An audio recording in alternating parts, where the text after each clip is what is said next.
ونصلي على رسول الكريم وعلى آله وصحبه أجمعين أما بعد أعوذ بالله من الشيطان الرجيم بسم الله الرحمن الرحيم قال الله تعالى في القرآن المجيد إنما وليكم الله ورسوله والذين آمنوا الذين يقيمون الصلاة ويؤتون الزكاة وهم راكعون صدق الله مولانا العظيم الصلاة والسلام عليك يا سيدي يا رسول الله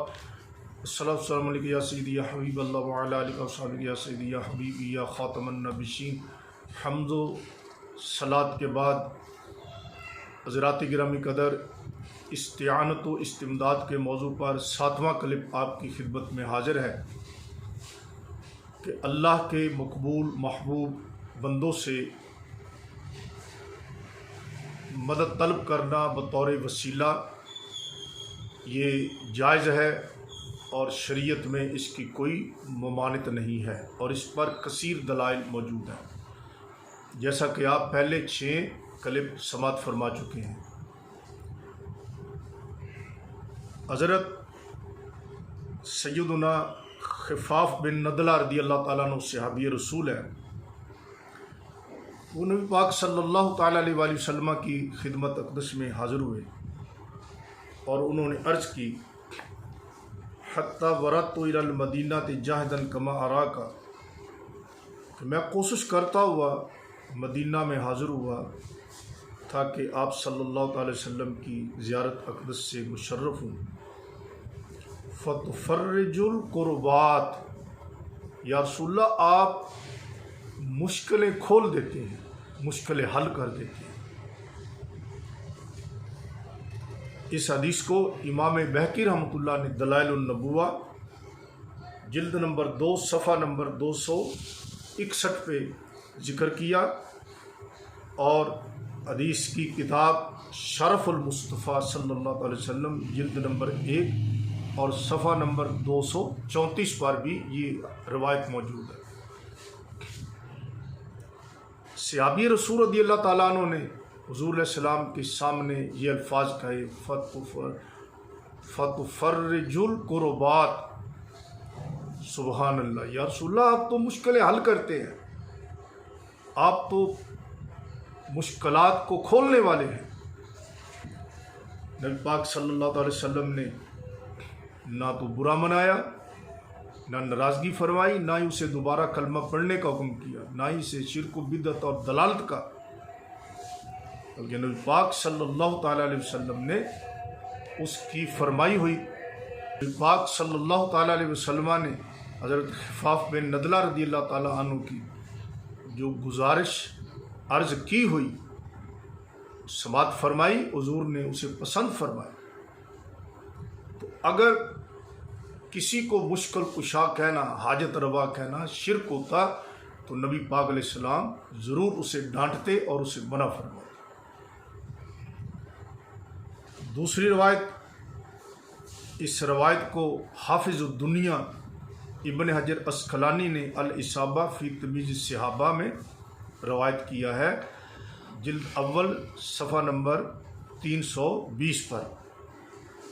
حضرت حرب بن ریتا رضی اللہ تعالیٰ عنہ صحابی رسول نبی پاک صلی اللہ تعالی وسلم کی بارگاہ میں اس طرح عرض کرتے ہیں لقد بعث اللہ النبی محمد بحق و برہان الہدا. خدا کی قسم اللہ عز و جل نے اپنے نبی محمد صلی اللہ علیہ وسلم کو حق اور قطعی دلیل ہدایت کے ساتھ مبعوث فرمایا. پھر انہوں نے کہا یکشف القربا، یہ نبی محمد جن کو اللہ نے مبعوث کیا ہے، جو قطعی دلائل اور براہین کے ساتھ مبعوث ہوئے، ان کی یہ شان ہے یکشف القربا کہ یہ مشکلوں کو کھولنے والے ہیں، یہ مشکلات کا حل کرنے والے ہیں، مشکلات کو کھولنے والے ہیں. مشکلات کو کھولنے والے، اسی کا ترجمہ ہی ہے مشکل کشا. یا رسول اللہ آپ تو مشکل کو کھولنے والے ہیں، مشکلات کو دور کرنے والے. حضرت حرب بن ریتا رضی اللہ تعالیٰ عنہ کی اس کلام پر بھی نبی پاک علیہ السلام ناراض نہیں ہوئے، نہ ہی بدعت و دلالت کہا، نہ ہی ناراضگی کا اظہار فرمایا، نہ ہی دوبارہ ایسا فرمایا کہ کبھی ایسا نہ کہنا،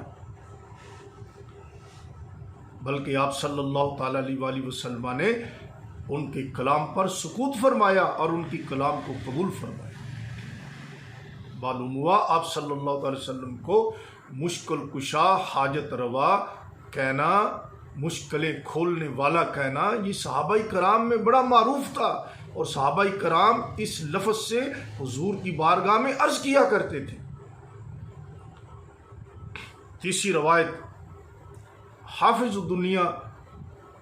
حافظ ابن حجر عسقلانی رحمۃ اللہ نے الاصابہ فی تمیز الصحابہ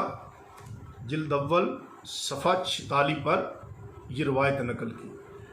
حضرت اسود بن مسعود ثقفی رضی اللہ تعالیٰ عنہ صحابی رسول، آپ نے نبی پاک علیہ السلام کی خدمت عالیہ میں اس طرح عرض کی، انت الرسول الذی یرجا فواضلہ،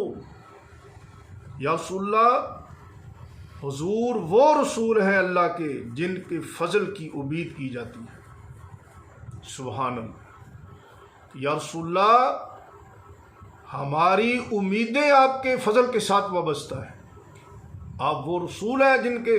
فضل کی امید کی جاتی ہے۔ لیکن نبی پاک علیہ السلام نے اس کلام پر بھی انہیں منع نہیں کیا کہ تم نے میرے فضل کے ساتھ امیدیں قائم کر لی۔ ہرگز ناراضگی نہیں فرمائی حضور علیہ السلام، اگر یہ غلط ہوتا تو حضور علیہ السلام اس سے منع فرمائے۔ امام برہان الدین حلبی رحمۃ اللہ علیہ سیرت حلبیہ میں، سیرت حلبیہ کو سیرت طیبہ کی کتابوں میں ام السیر کہا جاتا ہے، اور برہان الدین حلبی رحمۃ اللہ کا حدیث میں بہت بلند پایا ہے۔ آپ اسماء الرجال کے باقاعدہ ایک امام ہیں اور مہارت تامہ رکھتے ہیں۔ آپ نے سیرت حلبیہ میں غزوہ احد کے ذکر میں جلد نمبر 2 صفحہ نمبر 247 جو میرے پاس ہے، ویسے اگر چھاپا مطبوعہ تبدیل ہوا ہو تو غزوہ احد کے ذکر میں اس کو تلاش کیا جا سکتا ہے۔ اور اسی روایت کو امام زرقانی رحمۃ اللہ نے شرح زرقانی علی المواہب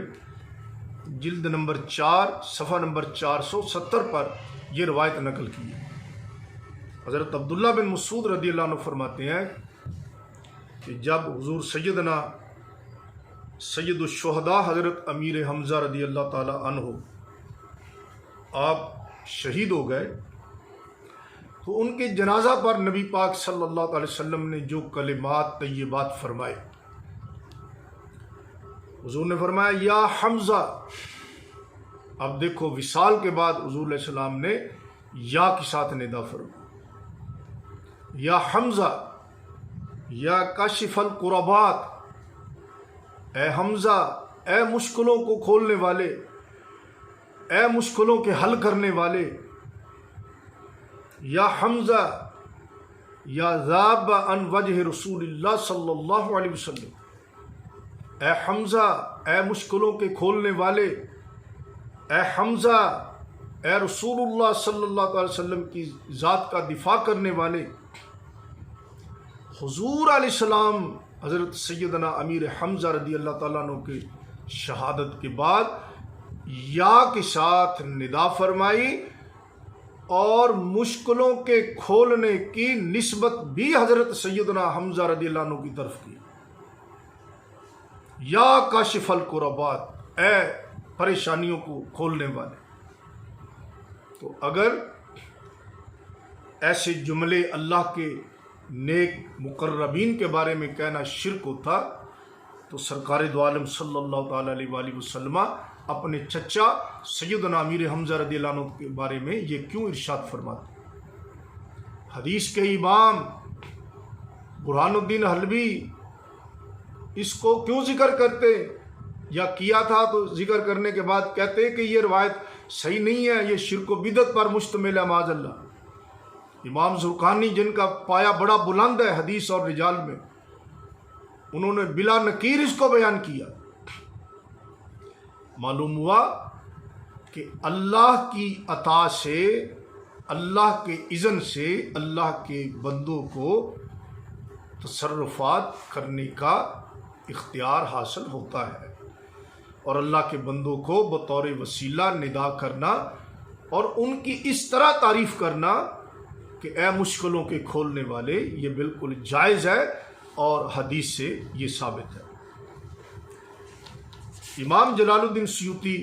رحمۃ اللہ علیہ، جن کا حدیث، تفسیر، اسماء الرجال، کئی علوم میں جن کا پایہ بہت بلند ہے، انہوں نے اپنی کتاب العالی المصنوع میں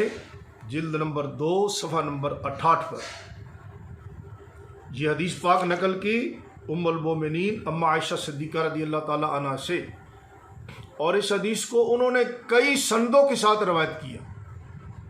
اور پھر فرماتے ہیں وَحَاذَا الْحَدِيثُ فِي مُعْتَقَدِي حَسَنٌ صَحِيحٌ وَقَدْ جَمَعْتُ طُرُقَهُ فِي جُزْءٍ، کہ میرے نزدیک یہ حدیث حسن صحیح کے درجے پر فائز ہے، اور میں نے اس کے تمام سندوں کو ایک علیحدہ جز میں جمع کیا ہے۔ اماں جی فرماتی ہیں کہ نبی پاک علیہ السلام نے فرمایا اطلب الخیر عند حسان الوجوہ، حضور علیہ السلام نے فرمایا تم اپنی حاجتیں خوش روحوں سے طلب کرو۔ نبی پاک صلی اللہ تعالیٰ علیہ وآلہ وسلم نے اپنے اس فرمان میں بغیر کسی تخصیص کے، قریب یا دور، ظاہری حیات یا بعد الوصال کی تخصیص کے بغیر حضور نے یہ بات ارشاد فرمائی ہے کہ تم حاجتیں خوش روحوں سے مانگو۔ خوش روح کون ہے؟ جن سے حسن ازلی پیار کرتا ہے، اللہ کے نیک اور مقرب بندے۔ حضور نے فرمایا خوش روحوں سے اپنی حاجتیں طلب کرو، اور امام سیوطی اس حدیث کو حسن صحیح فرماتے ہیں۔ اور امام خرائطی رحمۃ اللہ علیہ نے بھی ایک حدیث بیان کی، اور اس حدیث کے بہت سے شواہد اور مطابعات ہیں۔ اب میں آپ کی خدمت میں اس کے کچھ شواہد اور مطابعات ذکر کرتا ہوں۔ امام خرائطی رحمۃ اللہ نے اطلال القلوب صفحہ 164 پر حضرت جابر بن عبداللہ رضی اللہ عنہ سے روایت کی، رسول اللہ صلی اللہ علیہ وسلم نے فرمایا اطلب الحوائج عند حسان الوجوہ، تم اپنی حاجات خوش روحوں سے مانگو۔ امام خرائطی رحمۃ اللہ نے اطلال القلوب صفحہ 164 پر ام المومنین اما عائشہ صدیقہ کی بھی یہ حدیث روایت کی، اطلب الحوائج عند حسان الوجوہ، کہ حضور علیہ السلام نے فرمایا کہ تم اپنی حاجات خوبصورت چہرے والوں سے مانگو۔ اسی طرح اس حدیث کو امام خرائطی رحمۃ اللہ نے مقارم الاخلاق میں بیان کیا، اور امام اجل امام کبیر سید علی متقی رحمۃ اللہ علیہ کنز العمال میں مقارم الاخلاق کے حوالہ سے یہ روایت بیان کرتے ہیں حضرت ابو سعید خدری رضی اللہ تعالیٰ عنہ کی روایت سے، کہ نبی پاک صلی اللہ تعالی وسلم نے فرمایا اطلب الفضل عند الرحماء من امتی تعیش فی اکنافہم فإن فیہم رحمتی۔ کنز العمال شریف جلد نمبر 6 صفحہ نمبر 220 مطبوعہ ادارہ نشر السنہ ملتان۔ حضور نے فرمایا تم میرے رحم دل امتیوں سے فضل تلاش کرو، ان کے دامن میں اچھی زندگی بسر کرو، فإن فیہم رحمتی، کیونکہ ان میں میری ہی رحمت موجود ہے، ان میں میرا ہی فیض ہے، میری ہی رحمت ہے ان میں۔ اسی طرح سید علی متقی رحمۃ اللہ نے کنز العمال شریف میں دار قطنی کی افراد کے حوالے سے یہ حدیث بیان کی کہ حضرت عبداللہ بن جراد رضی اللہ تعالیٰ عنہ سے روایت ہے کہ نبی پاک علیہ السلام نے فرمایا اذا ابتغیتم المعروف فاطلبوہ عند حسان الوجوہ۔ آپ صلی اللہ تعالی وسلم نے فرمایا جب تم بھلائی تلاش کرو تو خوبصورت چہرے والوں کے پاس تلاش کرو۔ اب دیکھو اس حدیث کے کتنے مطابعات اور شواہدات ہیں۔ یہ حدیث کنز العمال شریف میں جلد 6 صفحہ 219 مطبوعہ ادارہ نشر السنہ ملتان میں یہ حدیث موجود ہے۔ اور امام بخاری اور مسلم کے شیخ ابن ابی شیبہ رحمۃ اللہ نے اپنے مصنف میں جلد نمبر 9 صفحہ نمبر 10 مطبوعہ ادارۃ القرآن والعلوم الاسلامیہ، اس میں یہ حدیث حضرت ابو مصعب انصاری رضی اللہ عنہ سے روایت کی کہ نبی پاک علیہ السلام نے فرمایا اطلب الحوائج الی حسان الوجوہ، کہ تم اپنی حاجات خوش روؤں سے مانگو۔ امام ابن ابی شیبہ نے جلد 9 صفحہ 10 پر حضرت امام زہری سے مرسل روایت بھی نقل کی کہ رسول اللہ صلی اللہ علیہ وسلم نے فرمایا التمسوا المعروف عند حسان الوجوہ، کہ تم بھلائی طلب کرو خوبصورت چہرے والوں سے۔ اور اسی طرح ابن ابی شیبہ رحمۃ اللہ نے ایک اور مرسل مرفوع حدیث بیان کی حضرت عطا رضی اللہ عنہ سے، قال رسول اللہ صلی اللہ علیہ وسلم ابتغوا الخیر عند حسان الوجوہ، کہ نبی پاک علیہ السلام نے فرمایا کہ تم اپنی حاجات خوش روؤں سے طلب کرو۔ تو ناظرین گرامی قدر، یہ حدیث صحیح آپ نے ملاحظہ فرمائی،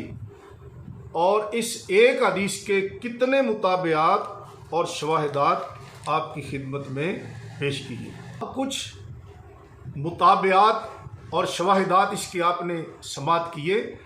اور کچھ مطابع اور اس کے میں ذکر کرتا ہوں۔ خطیب بغدادی نے تاریخ بغداد میں جلد 11 صفحہ نمبر 43 مطبوعہ دارالفکر عبداللہ بن عباس رضی اللہ تعالیٰ عنہ کی حدیث بیان کی کہ نبی پاک علیہ السلام نے فرمایا اطلب الخیر عند حسان الوجوہ، کہ تم اپنی حاجات خوبصورت چہرے والوں سے طلب کرو۔ خطیب بغدادی نے اپنی تاریخ میں جلد نمبر 3 صفحہ نمبر 226 مطبوعہ دارالفکر حضرت انس بن مالک صحابی رضی اللہ تعالیٰ عنہ سے مرفوع یہ روایت کی کہ نبی پاک علیہ السلام نے فرمایا التمسوا الخیر عند حسان الوجوہ، بھلائی تلاش کرو خوبصورت چہرے والوں کے پاس۔ خطیب بغدادی نے اپنی تاریخ میں اپنی سند کے ساتھ عبداللہ بن عباس رضی اللہ تعالیٰ عنہ سے بھی یہ روایت بیان کی جلد نمبر 4 صفحہ نمبر 185 مطبوعہ دارالفکر قال رسول اللہ صلی اللہ علیہ وسلم اطلب الخیر عند صباح الوجوہ، کہ نبی پاک علیہ السلام نے فرمایا تم اپنی حاجات خوبصورت چہرے والوں سے مانگو۔ تو ناظرین گرامی قدر، آپ نے دیکھا کہ ایک حدیث ام المومنین اما عائشہ صدیقہ کی جو مرفوع بیان کی امام جلال الدین سیوطی رضی اللہ تعالیٰ عنہ نے، اور اس کو حسن صحیح کہا، اس ایک حدیث کے کتنے مطابعات اور شواہدات ہیں۔ حضرت جابر بن عبداللہ، انس بن مالک، عبداللہ بن جراد، عبداللہ بن عباس، انس بن مالک، کتنے صحابی اس حدیث کو مختلف الفاظ میں، ملتے جلتے الفاظ میں روایت کرتے ہیں، اور خلاصہ سبھی کا ایک ہے کہ حضور علیہ السلام نے فرمایا کہ تم خوش روؤں سے، خوبصورت چہرے والوں سے تم اپنی حاجات طلب کرو۔ اور ایک حدیث میں ارشاد فرمایا من قصرت صلاۃ باللیل حسن وجہہ بالنہار، رات کو جس کی نماز زیادہ ہوتی ہے دن کو اس کے چہرے کا نور زیادہ ہوتا ہے۔ تو معلوم ہوا کہ خوش روؤں سے مراد نیک اور صالحین ہیں، اور نبی پاک صلی اللہ تعالیٰ علیہ وآلہ وسلم نے خود ارشاد فرمایا، یہ امام ترمذی رحمۃ اللہ نے اس حدیث کو بیان کیا شمائل میں۔ حضور نے ارشاد فرمایا کہ اللہ نے ہر نبی کو خوبصورت بنایا ہے، اور فرمایا یاد رکھو کہ اللہ نے تمہارے نبی کو سب سے زیادہ خوبصورت بنایا صلی اللہ تعالیٰ علیہ وآلہ وسلم۔ تو خوش روؤں سے مراد اللہ کے مقرب اور نیک بندے ہیں، اور آپ صلی اللہ تعالی وسلم نے اس میں یہ تعلیم دی ہے کہ اپنی حاجات نیک بندوں سے طلب کرو۔ تو اگر اللہ کے نیک بندوں سے حاجات طلب کرنا یہ شرک و کفر ہوتا معاذ اللہ، تو حضور علیہ السلام اس کی تعلیم کیوں دیتے؟ اور ائمہ حدیث ان حدیث کو حسن اور صحیح قرار کیوں دیتے؟ ائمہ حدیث انہیں اپنی کتابوں میں روایت کیوں کرتے اور انہیں کیوں اپنی کتابوں میں درج فرماتے؟ معلوم ہوا کہ محدثین کا بھی یہی عقیدہ ہے جو انہوں نے روایات بیان کی۔ مسلمان کا یہی عقیدہ ہوتا ہے، حقیقی بساط مستقل بساط، مددگار صرف اللہ وحدہ لا شریک کی ذات اقدس، اللہ کے نیک مقربین محبوبین الہیہ معزون من اللہ ہو کر اللہ تبارک و تعالی کی عطا سے وہ مدد کرتے ہیں اور انہیں تصرف کرنے کی اجازت ہوتی ہے۔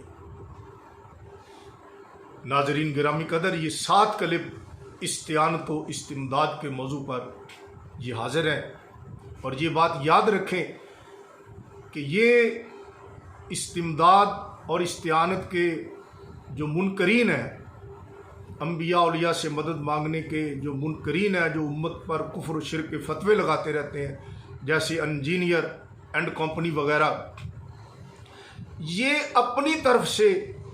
من گھڑت قاعدے لگاتے ہیں قرآن و حدیث میں۔ کہتے ہیں جی دور والے سے مدد مانگنا شرک ہے،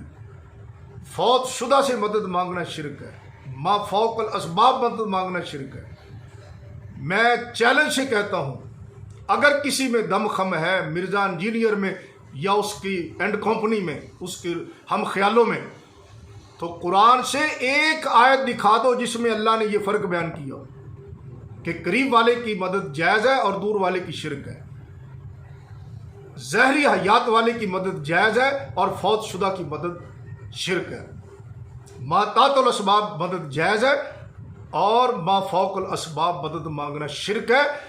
یہ صراحت کے ساتھ کسی ایک آیت میں دکھا دو، لیکن قیامت آ سکتی ہے تم یہ نہیں دکھا سکتے، کیونکہ یہ تمہارا کھڑنتو مسئلہ ہے جس کا قرآن حدیث سے کوئی تعلق نہیں۔ حقیقی مددگار مشکل کشا اللہ وحدہ لا شریک کی ذات اقدس ہے، مدد بالواسطہ ہو یا بلا واسطہ ہو، حقیقی مدد اللہ وحدہ